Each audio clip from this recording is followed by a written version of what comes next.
কনৌজ আসন থেকে লোকসভা নির্বাচনে লড়ছেন সমাজবাদী পার্টির প্রধান অখিলেশ যাদব। প্রচার শুরুর আগে সিদ্ধপীঠ বাবা গৌরীশঙ্কর মহাদেব মন্দিরে প্রার্থনা করতে গিয়েছিলেন তিনি। মন্দিরে পুজোর পরের একটি ভিডিও সোশ্যাল মিডিয়ায় রীতিমতো ভাইরাল হয়েছে। ভিডিওতে স্পষ্ট দেখা যাচ্ছে অখিলেশ যাদব মন্দির চত্বর থেকে বেরিয়ে যাওয়ার পরে বিজেপি কর্মীরা গঙ্গা জল দিয়ে মন্দির সাফাই করছেন। বিজেপি বলছে অখিলেশের সঙ্গে বেশ কয়েকজন মুসলিম নেতা জুতো পরে মন্দির প্রাঙ্গণে প্রবেশ করেছিলেন, তাই মন্দিরটিকে গঙ্গা জল দিয়ে ধুয়ে শুদ্ধ করতে হয়েছিল। मंदिर की साफ सफाई इसलिए कर रहे हैं क्योंकि आज हमारे यहाँ अखिलेश यादव आए थे गौरीशंकर मंदिर में। पहली बात तो ये बता दूं, उन्हें पूजा पाठ की बिल्कुल भी अक्ल नहीं है।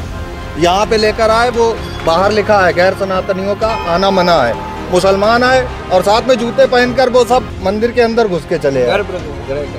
और जिस तरह से आज सफाई यहाँ हो रही गौरीशंकर मंदिर से, वैसे उनकी कन्नौज से साफ सफाई करके सपा की सफाई हो जाएगी। वापस भेजेंगे उनको। মন্দিরের বাইরে একটি বোর্ড রয়েছে, তাতে স্পষ্ট লেখা রয়েছে অসনাতনীদের প্রবেশ নিষিদ্ধ। কনৌজ ভারতের ঐতিহাসিক স্থান। উত্তরপ্রদেশের এই অঞ্চলে মুসলিম জনসংখ্যা 13% কিছু বেশি, আর তফসিলি জাতির মানুষের সংখ্যা 22% সামান্য বেশি। 2019 সালের লোকসভা নির্বাচনে সমাজবাদী পার্টির গড় এই আসন ছিনিয়ে নেয় বিজেপি। জয়ী হন সুব্রত পাঠক। বিজেপির এই মন্দির ধোয়ার ভিডিও কি সমাজবাদী পার্টির প্রতি আস্থা ফেরাবে দলিত ও মুসলিম সম্প্রদায়ের?